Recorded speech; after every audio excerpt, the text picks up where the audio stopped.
అందమైన చర్మ సౌందర్యం మీ సొంతం. Second aqua radiance deep cleansing gel.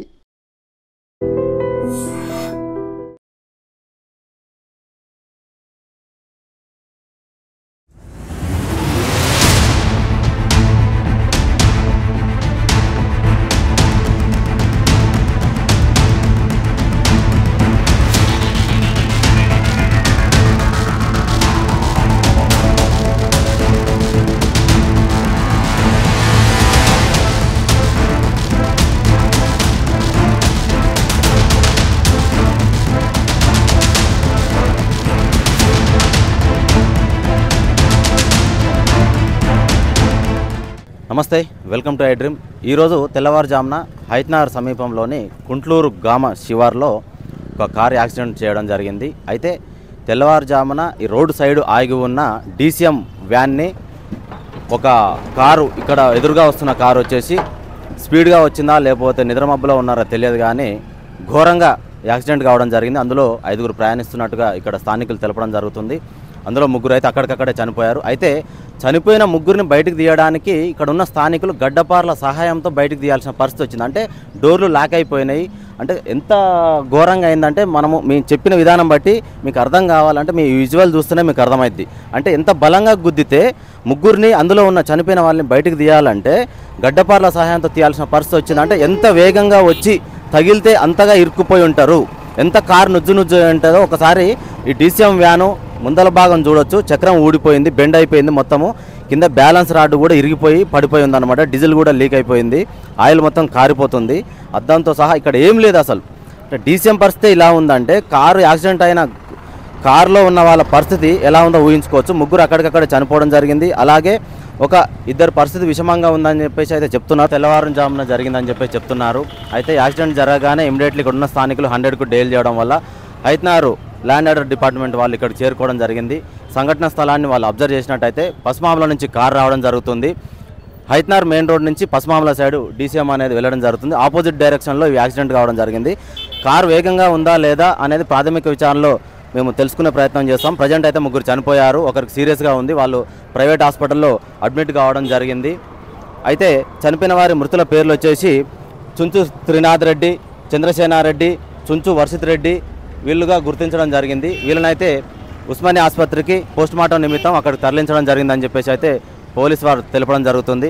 ఇంకా గాయపడిన వారు, హాస్పిటల్లో అడ్మిట్ అయిన వారి పరిస్థితి ఈరోజు ఎలా ఉంది, అతని పరిస్థితి అనేది ఇప్పటికిప్పుడు చెప్పలేని పరిస్థితి. వాళ్ళని అయితే ప్రైవేట్ హాస్పిటల్లో అడ్మిట్ చేయడం జరిగిందని అయితే పోలీస్ డిపార్ట్మెంట్ వారు తెలియజేయడం జరుగుతుంది. అయితే ఇక్కడ యాక్సిడెంట్ కారణాలు వచ్చేసి స్థానికులు చెప్పిన వివరాల ప్రకారం రోడ్ అనేది కర్వ్ ఉంది, అంటే టర్నింగ్లు ఎక్కువగా ఉన్నాయి. మనం ఇక్కడ నుంచి చూడొచ్చు visuals, left turning, immediately right turning ఉందని చెప్పి చెప్తున్నారు. దీనివల్ల ఏంటంటే మనం మినిమం 40-50 స్పీడ్ మెయింటైన్ చేసినప్పటికీ ఒక్కోసారి కంట్రోల్ అవ్వదు. ఎదురుగా వస్తున్న వెహికల్ని ఖచ్చితంగా యాక్సిడెంట్ చేసే అవకాశం ఉంటుంది. దీని గురించి మేము చాలాసార్లు ఇక్కడ ఉన్న R&B డిపార్ట్మెంట్ వాళ్ళకి తెలియజేయడం జరిగింది. అయినా కూడా ఈ రోడ్డు అనేది కర్వ్ అనేది తీసేయలేదు. ఇటు సైడ్ నుంచి కొంచెం బ్రిడ్జ్ అనేది బ్రిడ్జ్ చేయడమా లేకపోతే రోడ్డు ఎక్స్టెండ్ చేయడమా చేస్తే బాగుంటుందని చెప్పినాము. కాకపోతే ఈరోజు జరిగిన ప్రమాదానికి కారణం వేగం అయితే కాదు, టర్నింగ్ ఎక్కువగా ఉండడం వల్ల. షార్ప్ టర్నింగ్స్ ఉన్నాయి, వెంటనే టర్నింగ్స్ ఉన్నాయి, లెఫ్ట్ అండ్ రైట్ టర్నింగ్లు ఉండడం వల్ల డీసీఎం అనేది కొంచెం పెద్ద వెహికల్ కాబట్టి అది లాంగ్ కటింగ్ తీసుకుంటూ ఉంటారు. అంటే కొంచెం వెహికల్ మీదికి వచ్చినట్టుగా అనిపిస్తూ ఉంటుంది. ఆ సమయంలో కారుకు రైట్ సైడు, డీసీఎంకు రైట్ సైడ్ 2 ఆపోజిట్ డైరెక్షన్లో వస్తున్నాయి కాబట్టి 2 రైట్ సైడే తగిలినాయి. భారీ యాక్సిడెంట్ అనమాట. డీసీఎంకు వీలే ఊడిపోయింది, కింద బ్యాలెన్సింగ్ అనేది మొత్తం చేసి అనేది కూడా ఇరిగిపోయింది. అయితే కారుని కూడా ఒకసారి మీకు చూపించే ప్రయత్నం చేస్తాం. కారు కూడా ఇక్కడే సంఘటన స్థలంలోనే పెట్టడం జరిగిందనమాట. అసలు కారు వచ్చేసి స్కోడా కంపెనీకి సంబంధించిన కారు. ఈ కారు నెంబర్ కూడా మనం ఒకసారి గమనిద్దాం. ఫ్రంట్ భాగం అయితే నుజ్జు అయింది. కారు నెంబర్ వచ్చేసి స్కోడా కంపెనీకి సంబంధించిన మహారాష్ట్ర MH ఉందన్నమాట. మహారాష్ట్ర రిజిస్ట్రేషన్ ఇది MH02DG0771, MH02DG0771 కార్ నెంబర్ వచ్చేసి. ఇది బ్యాక్ సైడ్ ఎలాంటి డ్యామేజ్ అయితే బ్యాక్ సైడ్ కాలేదు. ఇక ఒకసారి మనం ఫ్రంట్ భాగానికి వెళ్ళినట్లయితే ఇక్కడున్న పరిస్థితిని మనం చూడొచ్చు. ఫ్రంట్ భాగం ఇంజన్ అనేది పూర్తి స్థాయిలో నుజ్జు అయిపోయింది. ఇంజనే ఇలా ఉందంటే మనుషుల పరిస్థితి ఎలా ఉంటుంది, ఆ శరీరం ఎంత నుజ్జు అయి ఉంటుందో ఒకసారి మనం గమనించుకోవచ్చు. ఒకసారి వీళ్ళు కూడా చూడొచ్చు. రైట్ సైడ్ ముందర రేడియేటర్ పోయింది, ఫ్యాన్ పోయింది, అలాగే ఏసీకి సంబంధించింది కూడా మొత్తం గ్యాస్ పైపులు కూడా కట్ అయిపోయినాయి. ఏసీకి సంబంధించిన గ్యాస్ పైపులు ఇవి మొత్తం ఎక్కడికక్కడ విరిగిపోయి ఉన్నాయి. ఒకసారి స్టీరింగ్ చూడొచ్చు, స్టీరింగ్ వీలు లేదు, అక్కడ ఎయిర్ బెలూన్స్ కూడా ఓపెన్ అయి ఉంటాయి మ్యాక్సిమం. కాబట్టి ఈ బెలూన్స్ కూడా మ్యాక్సిమం మనిషి ప్రాణాన్ని కాపాడలేకపోవచ్చు అని చెప్పేసి మనం అంచనా వేయచ్చు. ఒకసారి టైర్లను కూడా చూసుకున్నట్టయితే వీల్ బెండ్ అయిపోయింది. రైట్ సైడ్ డోర్ ఇది, డ్రైవింగ్ సీట్ సైడ్ ఉన్న డోర్ ఇది, ఒకసారి గమనించుకోవచ్చు. ఇది టాప్, కార్ టాప్ను కూడా చూడండి ఎలా ఉందో, మొత్తం ఊడిపోయింది, స్టీరింగ్ లేదు, మొత్తం బానౌట్ మొత్తం ఊడిపోయింది, ఇంజన్ మొత్తం నుజ్జు అయింది. ఇది ఇంత ఉందంటే మనుషుల ప్రాణాలు ఎంత కూడా ఒకసారి మనం అంచనా వేసుకోవచ్చు. ముగ్గురు అయితే ఇప్పుడు చనిపోవడం జరిగింది. కొంతమంది ఇద్దరు అంటున్నారు, కొంతమంది ఒక్కరు అంటున్నారు. ఈ ముగ్గురు కూడా అన్నదమ్ముల పిల్లలు, అంటే ఒక్కొక్కరికి ఒక్కొక్కరు మాత్రమే కొడుకు అని చెప్పేసి చెప్పడం జరుగుతుంది. అన్నదమ్ముల పిల్లలే. పొద్దున్నే వాళ్ళు జిమ్కి వెళ్ళే క్రమంలో ఈ యాక్సిడెంట్ జరిగిందని చెప్పేసి అయితే చెప్తున్నారు.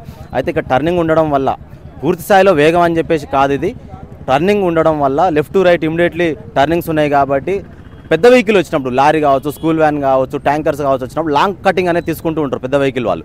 అలాంటప్పుడు ఏంటంటే ఎదురుగా వచ్చే వెహికల్, కార్ అయినా ఆటో అయినా కూడా వాళ్ళకు ప్లేస్ అనేది కొంచెం తక్కువగా ఉంటుంది. వాళ్ళు హెవీ వెహికల్ కాబట్టి లాంగ్ కటింగ్ అనేది చేస్తూ ఉంటారు కాబట్టి ఈ ప్రమాదం జరిగి ఉండొచ్చు అనేది చెప్తున్నారు. చనిపోయిన వాళ్ళు ముగ్గురు పోస్ట్ మార్టం నిమిత్తం ఉస్మానియా హాస్పిటల్కి తీసుకెళ్లడం జరిగింది. మిగతా ఒకరినైతే హైత్నగర్ సన్ రైజ్ హాస్పిటల్లో అడ్మిట్ చేయడం జరిగింది. అతను కూడా పరిస్థితి అయితే చాలా సీరియస్గా ఉందని పోలీస్ శాఖ వారు కూడా చెప్పడం జరుగుతుంది.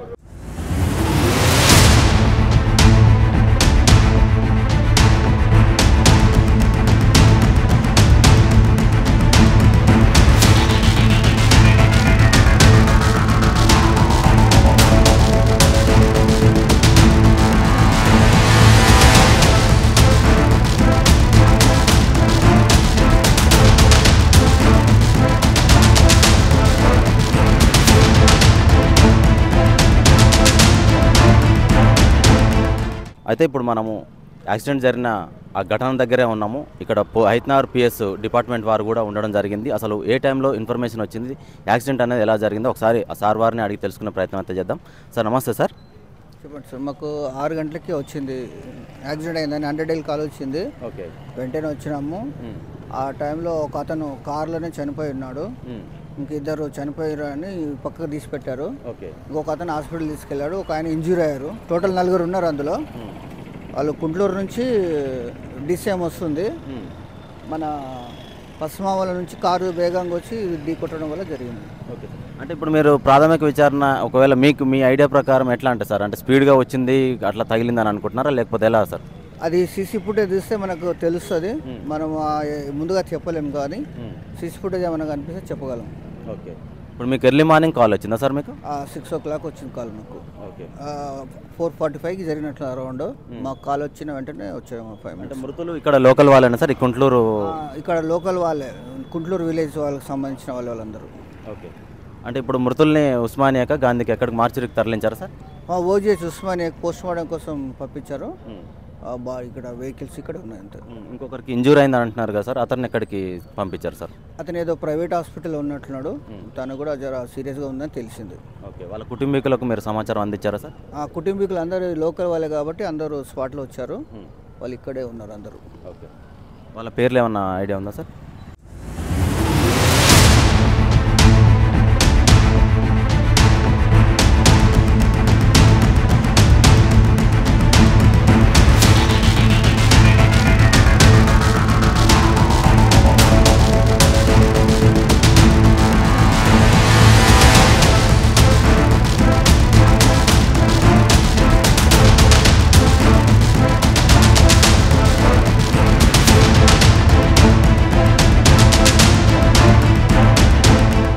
అయితే ఇక్కడ సంఘటన స్థలంలో ఏదైతే యాక్సిడెంట్ జరిగిందో ఒక పెట్రోల్ బంక్ ముందు యాక్సిడెంట్ కావడం జరిగింది అనమాట. ఆ పెట్రోల్ బంక్ యజమాని మనతో పాటు ఉన్నారు. ఒకసారి అన్నని అడిగి తెలుసుకుందాం అసలు ఎప్పుడు జరిగింది, ఏం జరిగిందో.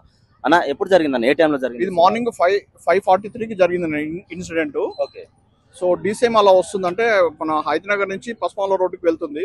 పశ్చిమావల నుంచి కారు, స్కోడా కారు చాలా వేగంతో వచ్చేసి డీసీఎం గుద్దడం జరిగింది. దాంతో స్పాట్ గా ముగ్గురు చనిపోయారు. ఇంకో అబ్బాయి ఇంజూర్ అయ్యాడు. తన్ని హాస్పిటల్ ట్రీట్మెంట్ కి తీసుకెళ్లారు. ప్రస్తుతం ఇప్పుడు ట్రీట్మెంట్ నడుస్తుంది. ఆయన ప్రస్తుతానికి ఇప్పుడు సన్ రైజ్ హాస్పిటల్లో ప్రైమరీ ట్రీట్మెంట్ అయిపోయింది. అక్కడ నుంచి యశోద హాస్పిటల్ కి షిఫ్ట్ చేయడం జరుగుతుంది. సో ఆయనకు లోపల కొంచెం ఇంజూరీస్ అయినా, ఆయన కూడా కొంచెం పర్వాలేదని చెప్పేసి డాక్టర్ చెప్పారు. చనిపోయిన వాళ్ళందరినీ ఉస్మానియా హాస్పిటల్ మార్చరీకి తరలించడం జరిగింది. వాళ్ళ పేరెంట్స్ అంతా 4 పిల్లలు కూడా ఎంగే, ఎవరికి మ్యారేజ్ కాలేదు, చిన్న పిల్లలే. అందరూ కూడా అంతా ఫ్యామిలీస్ చాలా అగ్రికల్చర్ వ్యవసాయం మీద ఆధారపడి ఉన్న కుటుంబాలే వాళ్ళు. సో చాలా దారుణమైన సంఘటన ఇది. పొద్దున్నే చాలా మరపురాని సంఘటన జరిగింది ఇక్కడ. వాళ్ళు స్టడీ చేస్తున్నారు, ప్లస్ వాళ్ళు వాళ్ళ ఫాదర్స్ హెల్ప్ చేస్తుంటారు అగ్రికల్చర్ విషయంలో. కానీ వాళ్ళ ఇండివిజువాలిటీ, వాళ్ళకి ఒక ఇండివిజువాలిటీ ఉంది. వాళ్ళు కూడా ఏదో చిన్న చిన్న బిజినెస్ చేసుకుంటున్నారు. సో ఆ రకంగా ఉన్నారు. మాకు ఫస్ట్ మేమేమనుకున్నాం అంటే ఏదో యాక్సిడెంట్ లో అయిందనంటే ఏదో డ్రింక్ చేసి తాగి వచ్చారు యాక్సిడెంట్ అయింది అనుకున్నాం. కానీ తర్వాత మాకు తెలిసింది ఏంటంటే పిల్లలకి ఎలాంటి హ్యాబిట్స్ లేవు, బ్యాడ్ హ్యాబిట్స్ లేవు. అది మార్నింగ్ ఏదో అనుకోకుండా వాళ్ళ ప్రాప్తం అంత వరకే ఉంది, అలాగే జరిగిపోయింది అని చెప్పేసి మేము అనుకోవడం జరిగింది. అంటే వాళ్ళు ఎర్లీ మార్నింగ్ బయటికి వెళ్ళారు అంటే ఎక్కడికి వెళ్తున్నారు సార్? వాళ్ళకి మన ఎక్కడున్నో తెలియదు. వాళ్ళకి పస్మాల దగ్గర ఒక ల్యాండ్ ఉంది, అక్కడ ఒక ఫామ్ హౌస్ కూడా ఉంది. వాళ్ళు అక్కడికి వెళ్ళి వస్తున్నారని చెప్పేసి సమాచారం, అంతే తప్ప పూర్తి వివరాలు మాకు తెలియదు. రెండోది ఏంటంటే మార్నింగ్ 5:43కి జరిగిన ఇన్సిడెంట్ కి అసలు అందరం నివ్వరిపోయాం. ఎందుకంటే అది మామూలు యాక్సిడెంట్ కాదు. స్పాట్ ముగ్గురు చనిపోయారు, ఒక వ్యక్తి, ఒక పర్సన్, ఒక అబ్బాయి ఇంజూర్ లో ఉన్నాడు అంటే మామూలు విషయం. వాళ్ళందరూ ఒకే కుటుంబ సభ్యుల? అందరూ ఒకటే కుటుంబం కాదు. దాంట్లో ఇద్దరేమో అన్నదమ్ముల పిల్లలు, ఇంకో ఇద్దరేమో వేరే. కాకపోతే అంతా రెడ్డిస్, పిల్లలంతా రెడ్డిసే. అంటే ఇప్పుడు కొంతమంది ఏమో ఇక్కడ టర్నింగ్ ఉండడం వల్ల కూడా కంట్రోల్ అవ్వట్లేదు అని చెప్పి చెప్తున్నారు. అఫ్ కోర్స్ అది కూడా ఒక కారణం. ఏంటంటే ట్రాఫిక్ వాళ్ళు ఏంటంటే కొంచెం ప్రికాషన్ తీసుకుంటే ఈ యాక్సిడెంట్స్ అనేవి తగ్గిపోతాయి. ఎందుకు అనంటే కొంచెం స్పీడ్ బ్రేకర్లు కానీ ఈ వేగాన్ని నిరోధించే ప్రయత్నం కనుక చేస్తే యాక్సిడెంట్స్ అనేవి తక్కువ జరగడానికి అవకాశం ఉంటుంది. ఇంకో విషయం ఏంటంటే మనకు ప్రీవియస్ 2023లో మా బంకు ఓపెన్ అయిన ఒక 2-3 months లోనే ఒక కార్ వచ్చేసి సమ్మని గుద్దుకొని యాక్సిడెంట్ చేయడం జరిగింది కొత్తలోనే. సో ఆ విషయం అనేది మా కౌన్సిలర్ గారు జోర్క శ్రీరాములు గారికి ఇన్ఫార్మ్ చేయడం జరిగింది. వారు పోలీసు డిపార్ట్మెంట్ కి మన ట్రాఫిక్ వాళ్ళకి ఇన్ఫార్మ్ చేస్తే వాళ్ళు ప్రికాషన్ తీసుకుంటా అన్నారు. బహుశా ఆ టైంలో తీసుకున్నారు, కానీ మళ్ళీ పాత పడిపోయింది అది. మళ్ళీ మన ఈ ట్రాఫిక్ వాళ్ళని, పోలీస్ డిపార్ట్మెంట్లని కోరేది ఏంటంటే ఈ వేగంని తగ్గించడం కోసం వెంటనే చర్యలు తీసుకోవాల్సింది కోరుతున్నాము. కాదు, చాలా ఈ మన ప్రజలందరూ కూడా, అంటే ఈ రోడ్ మీద వెళ్లే వాళ్ళందరూ కూడా, ఈవెన్ మా కుంట్లూరు వాసులంతా కూడా వేగంని నిరోధించి, అంటే స్పీడ్ ని తగ్గించి ఈ యాక్సిడెంట్లు తగ్గించడానికి చర్యలు తీసుకోవాల్సిందిగా కోరుచున్నాము. అంటే ఇప్పుడు చనిపోయిన వాళ్ళ ఇండ్లు ఎక్కడ సార్? ఈ పరిసర మొత్తం కుంట్లూరే, చాలా దగ్గర, నియర్ వాకబుల్. పేరెంట్స్ వాళ్ళు వచ్చి వాళ్ళ రోదన పిల్లలు, అంటే ఒక టైంకి వచ్చిన పిల్లలు, అంటే ఒక ఏజ్కి వచ్చేసి ఒక్కొక్క ఫ్యామిలీకి ఒక్కొక్కడే అబ్బాయి. సో వాళ్ళు ఒక వయసుకి వచ్చారు, అంటే పేరెంట్స్ కి చేదోడు వాదోడుగా ఉండే సమయానికి వచ్చేవారికి వాళ్ళకి లేకుండా చనిపోయేసరికి వాళ్ళు తట్టుకోలేకపోయారు. వాళ్ళ రోదనలు చాలా భయంకరంగా ఉన్నాయి. చూస్తే మాకే ద్రవించిపోయింది. అంటే ఇది చూసే వాళ్ళందరూ కూడా కన్నీళ్ళు పెట్టడం జరిగింది. ఎందుకంటే అంత ప్రేమగా పెంచుకున్న పిల్లలు వాళ్ళకు దూరం అయిపోయారు. వాళ్ళు జీర్ణించుకోలేని విషయం అది. ఇప్పుడు వాళ్ళ పేరెంట్స్ ఎక్కడ ఉన్నారు సార్? వాళ్ళ పేరెంట్స్ ఇప్పుడు హాస్పిటల్కి వెళ్ళారు. అంటే మార్చికి తీసుకెళ్లారు కాబట్టి పేరెంట్స్ హాస్పిటల్ వెళ్ళారు. చనిపోయిన వాళ్ళ పేరెంట్స్, తల్లిదండ్రులు. సో ఇంజూర్ అయిన తల్లిదండ్రులు వాళ్ళు హాస్పిటల్కి వెళ్ళారు.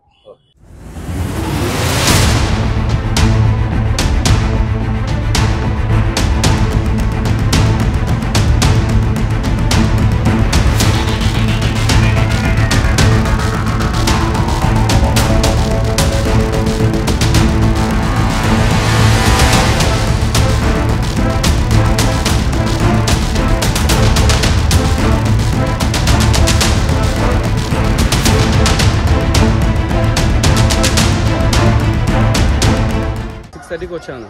మా చెల్లె ఫోన్ చేసింది, అన్న వర్షిత్ రెడ్డికి యాక్సిడెంట్ అయింది, త్రినాథ్ చనిపోయినట్టున్నారు అని చెప్పినారు. నేను స్పాట్ ఇక్కడ వచ్చేసరికి వర్షిత్ హాస్పిటల్ తీసుకుపోయారు అని చెప్పారు. 5:30కి వెళ్ళినాను. 5:30కి వెళ్ళి అన్ని హాస్పిటల్ వెతుకుని అక్కడ లేదు. ఈయన కూడా చనిపోయిన కనుక రిటర్న్ తీసుకొని వస్తారు. ఈయన కూడా ఇంకో డెడ్ బాడీ ఉంది కనుక ఆయన వేసుకొని వస్తారు. నాకు పోలీస్ స్టేషన్ కాడ కనిపించినారు. వీళ్ళు నైట్ జిమ్కి వెళ్దామని వెళ్తారంట మార్నింగ్. ఇంతవరకు తెలుసు నాకు. మార్నింగ్ ఎన్నింటికి వెళ్ళారు? ఇంట్లోకి వెళ్ళాడు 5:35కి వెళ్ళినట్టు 5:40కి అయింది ఇక్కడ. 5:40, 5:43 అందులో కనిపిస్తుంది. నైట్కి వెళ్ళేసి ఇంటికి వచ్చిరంట. డ్రెస్సులు చేంజ్ చేసుకుని మళ్ళీ ట్రాక్ల మీదనే ఉన్నారు, షార్ట్లో ఉన్నాయి. ముగ్గురు స్నేహితులు చనిపోయారు. ఒక ఆయన ఇంకా సీరియస్గా ఉండి, ఆయనది ఏందో తెలియదు. ఇంకా పవన్ కళ్యాణ్ రెడ్డి ఏదో అంటున్నారు. పక్క పక్కన పాతిళ్ళు అన్ని ఒకటే గల్లీలు ఉంటాయి. ఎవరంతా వాళ్ళు వెళ్ళిపోయారు. వీళ్ళందరూ ఇప్పుడు డిగ్రీ సెకండ్ ఇయర్, ఒకరు డిగ్రీ అయిపోయిన వాళ్ళు, ఒకరు BBA చేస్తున్నారు వీళ్ళిద్దరు. ఒక ఆయన డిగ్రీ 3rd ఇయర్, ఒక ఆయన డిగ్రీ 4th ఇయర్. ఇక్కడ సన్షైన్ ముషీరాబాద్లో ఉంటారు చూడండి, బీబీఏ చేస్తున్నాను.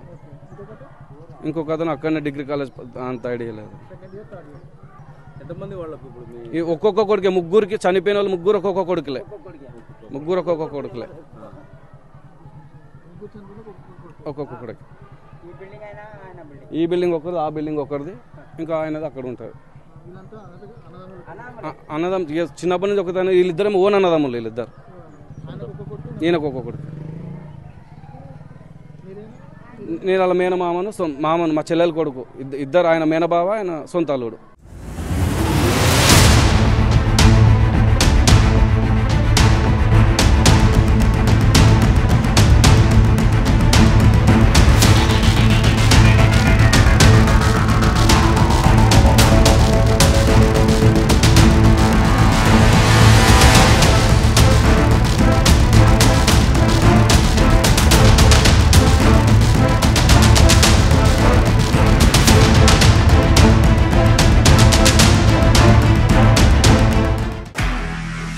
నిజంగా ప్రస్తుతం ఉన్నటువంటి సమాజం దేనికి ప్రయారిటీ ఇస్తుంది?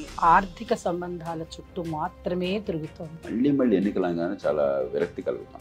మంచి అనిపిస్తుంది కదా, లేడీస్ కూడా ఛాలెంజింగ్ జాబ్స్ చేసినప్పుడు చాలా బాగుంటది. ట్రాఫిక్ అసిస్టెంట్స్ గా నియమించిన ట్రాన్స్జెండర్స్ అందరితో సాల్యూట్ చేయించుకుంటున్నారు. ఫుడ్ డెలివరీ ఇవ్వటానికి వెళ్ళినటువంటి డెలివరీ బాయ్ అనిల్ పై కళ్ళ ముందు